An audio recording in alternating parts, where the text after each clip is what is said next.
Hello, welcome to Bluebell Storytime Online. I'm Miss Mandi from the BBCML Library here in Sylacauga. Before I get started with reading the books I want to tell you that September is Library Card Sign-Up Month. So if you do not have a card with the BBCML Library, please come by and get one. Parents, your child can have a card and you'll have to come sign for them for that, but it's a wonderful thing to have. We hope you'll come and get one today. All right, the first book I have is a library book for Bear. And I'd like to thank the author, Bonny Becker, the illustrator, Katie McDonald Denton, and the publisher, Candlewick Press, for allowing me to share this book with you. A library book for Bear. Bear had never been to the library. He had 7 very nice books at home. 3 about kings and queens, 3 about honeybees, and 1 about pickles. Bear was quite sure he had all the books he would ever need. One morning, Bear heard a tap, tap, tapping on his door. When he opened the door, there was Mouse, small and gray and bright-eyed. "We are off!" exclaimed Mouse with a happy wag of his whiskers. Bear frowned. He had agreed to go with Mouse to the library, but now he was quite sure it was a dreadful mistake. "Completely unnecessary," Bear announced. "I have all the books I need right here." "Oh, there are many delightful books in the library," Mouse assured him. "Huh," Bear grumbled, but he had promised. So he buckled up his red roller skates and stepped outside, grabbing a basket for the books. Bear skated and Mouse rode in the basket to the library, the wind rippling nicely through their fur. But when they got to the library, Bear didn't like how big it looked. "There are far too many books in there," he protested, "most excessive." "Oh no, it's quite exciting," Mouse said, leading Bear through the tall doors. In the library were more books than Bear had ever thought there could be. He quickly found a tucked-away corner, but even here there were lots and lots of books. "Huh, terribly extravagant," Bear's voice was a little loud. "I shall find you the perfect one," Mouse said quietly in his library voice. "One about pickles," commanded Bear. After all, he had only one of those. But Mouse had whisked away. Mouse came back with a thick green book, and Bear opened it. "Rocket ships? Ridiculous!" Bear's voice was getting louder. "A good book about pickles is all I require."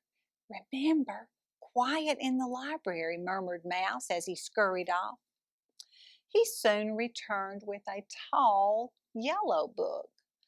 "I am not interested in wooden canoes." Bear's voice was even louder. "Quiet voices in the library," Mouse reminded him. "My voice is always quiet," Bear shouted. "I will find my own book. I can assure you that pickles are quite interesting." Mouse didn't look so sure, but Bear quickly spotted a blue book with a pickle on the spine, and Mouse sprang up the shelf to get it for him. Inside were pictures of pickles. The pickles had little fairy wings, and they were dancing with petunias. "No dancing pickles!" Bear roared. "Shh!" said a voice. Bear peeked around a bookshelf. There sat a librarian with a cluster of youngsters gathered around her. The librarian smiled, but a mother squirrel squished an angry finger against her lips, and an old raccoon said sternly, "Quiet in the library." Bear turned back with a huffy sniff. "I know when I'm not wanted," he told Mouse. "I want to go home." "Surely at least one book," Mouse began, but Bear cut him off. "I have all the books I need." He looked quite certain. "Then we are off," said Mouse, but his whiskers didn't wag this time. Bear stood stock still. He was listening carefully to a voice on the other side of the bookshelf. So the very brave bear began to inch his way toward the treasure chest, the voice was saying. I'm ready, began Mouse. Shh! Exclaimed Bear. It's just getting to the good part.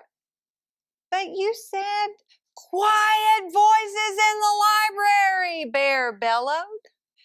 This time the librarian got up and looked around the bookshelf at Bear. Bear stood very still and quiet, as if he had been still and quiet all along. Would you like to join story time? The librarian asked. Bear glanced at Mouse.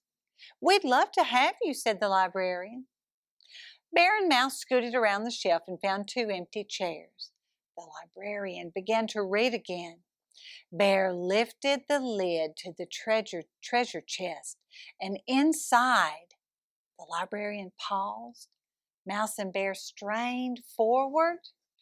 Inside, she said, was a mound of pickle slices, and each shining slice was made of diamonds and gold, and everyone shouted, hooray for the very brave bear. And then she said, the end. Bear stared dreamily into space for a moment. Then he looked over at Mouse and announced, as I said, pickles are most interesting. Indeed, said Mouse.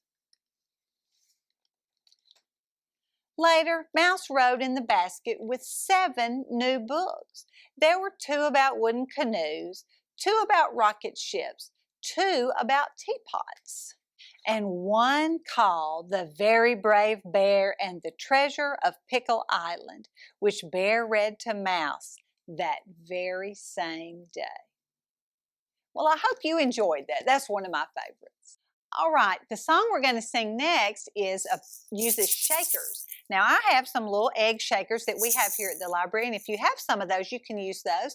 Or you can take some of the eggs, maybe you had leftover little plastic eggs from Easter. You can put dry beans or rice or something like that in them, or rocks, anything to make a little noise. If you don't have the plastic eggs, you can find some kind of container with a lid that you'd be able to shake and have a little noise. So you can do that, and then we'll sing this together. You ready? Shake your shakers in the air, shake them here, shake them there. Shake your shakers in the air, shake your shakers. Shake them high and shake them low, shake them yes, shake them no. That's hard. Shake them high and shake them low, shake your shakers. Shake them near and shake them far, drive your shakers like a car. Shake them near and shake them far, shake your shakers. Shake them fast and shake them slow, shake them stop, shake them go. Shake them fast and shake them slow. Shake your shakers. Great, good job. Great. The next book I want to share with you is about somebody who loves to read, which I hope is going to be you too, because I love to read. This is Llama Loves to Read. Everybody loves Llama. I want to thank the author, Anna Dewdney and Reed Duncan, and the illustrator, J.T. Morrow, and Viking Publishers for allowing me to share the book with you. This is Llama Loves to Read. Llama learns at school counting, writing, reading, rules. Friends in school, there's nothing better. Llama learning all the letters. Letters make a special set. That set is called the alphabet. Llama knows the first 1, 2, 3. He can say them, A, B, C. And then there's D and next an E, and on it goes to X, Y, Z. No 2 letters are the same, but every letter has a name. It can be said, it can be heard. Letters together make a word. Llama learning words. Some he's seen, some he's heard, some he has to memorize with his brain and with his eyes. Llama knows that one. He can read it. This is fun.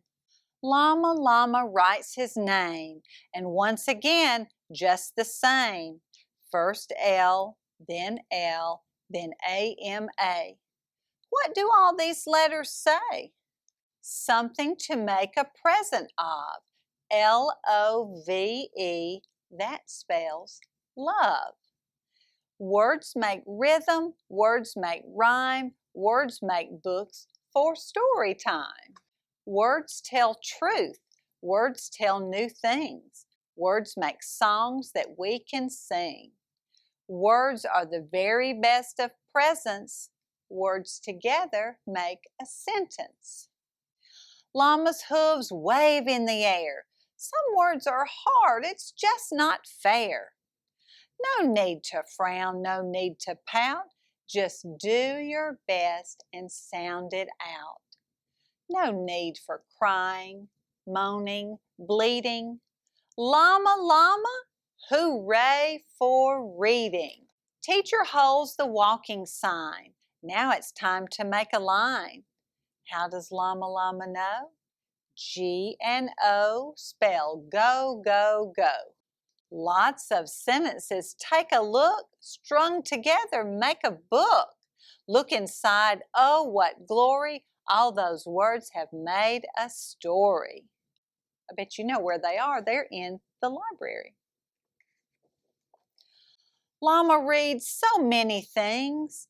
Fairy princess, pirate kings, shiny knights and dragon fights, under seas and up great heights. Back to class and off they go, filled with all the words they know. Skipping, hopping, walk in line. Llama, llama sees a sign.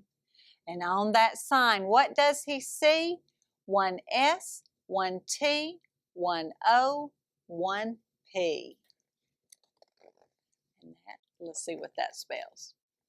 Llama, llama knows that word says stop. No more skipping, no more hops. Llama reads the word out loud. Llama, llama feeling proud. School is over, the day is done. Llama had a lot of fun. Who can't wait to read to Mama? You're a reader, Llama, llama. Words have magic power indeed. What else could a person need? Llama, llama loves to read. All right, a lot of good information in this book, and I hope you enjoy reading just as much as Llama Llama does. Thank you for joining me at Bluebell Storytime Online.